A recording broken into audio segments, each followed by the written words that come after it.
For In Motion, I'm Kurt Parker.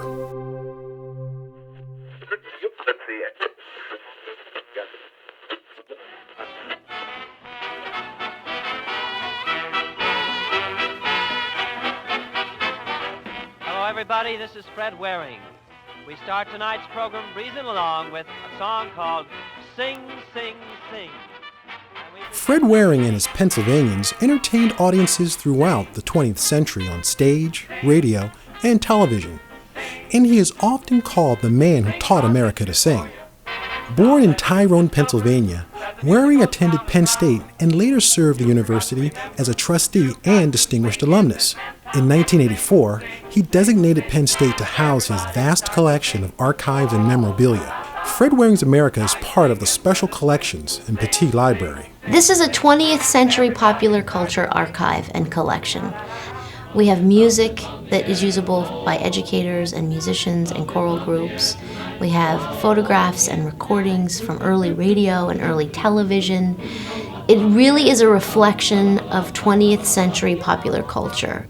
The fact that he saved a recording of every one of his performances gives historians and people interested in the choral art to see how he pioneered and how he developed it and how he put together his radio shows and his television shows and was really a pioneer in all those fields.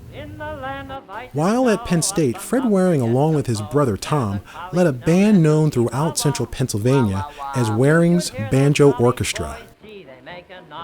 As the group grew in members and popularity, Fred Waring found himself at a crossroads. That's when Fred had to face the decision whether he was going to finish his studies as an architectural engineer or go in the band business. And he went to talk to the Dean of Men, who was Dean Warnock. He said to Fred, well, if college is to prepare you for your life's work, it seems that you have a good penchant for the band business, and if that's the case, we can do no more. Now known as the Pennsylvanians, Fred and his troupe hit the road in search of a national audience. They got in on the earliest days of recording, of making records with the Victor Talking Machine Company.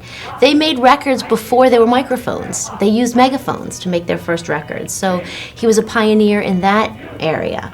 Then he went on to be in Hollywood and in early movies at a time when sound in movies was first happening. The Jazz Singer in 1927 is considered the first talkie, but he made a film called Syncopation in 1929 with his group, which is considered one of the first all-talking musicals.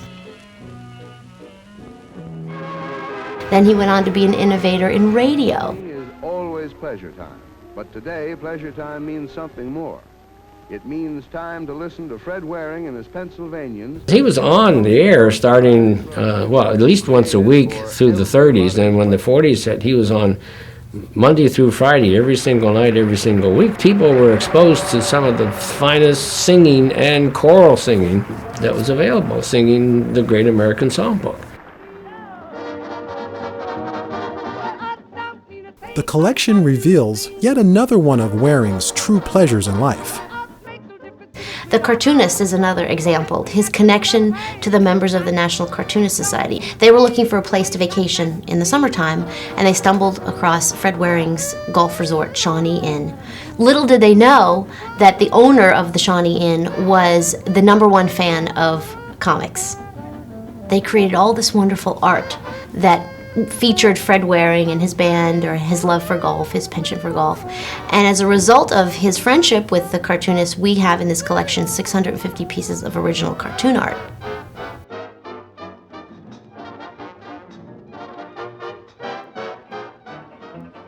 Throughout his highly successful career, Fred Waring always considered himself a Penn Stater. Penn State was always near and dear to his heart. His favorite colors, of course, were blue and white. And Penn State would sneak in a lot of his presentations.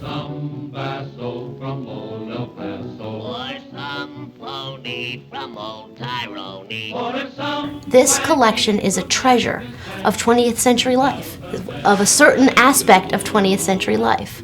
So whether you're a student of history or any type of student, anybody who's interested in 20th century popular culture and entertainment was like, come to this collection, visit this collection, and you'll get a slice of it.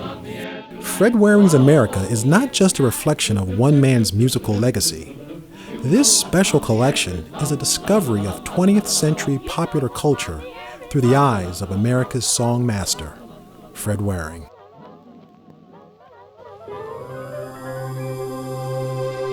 For In Motion, I'm Kurt Parker.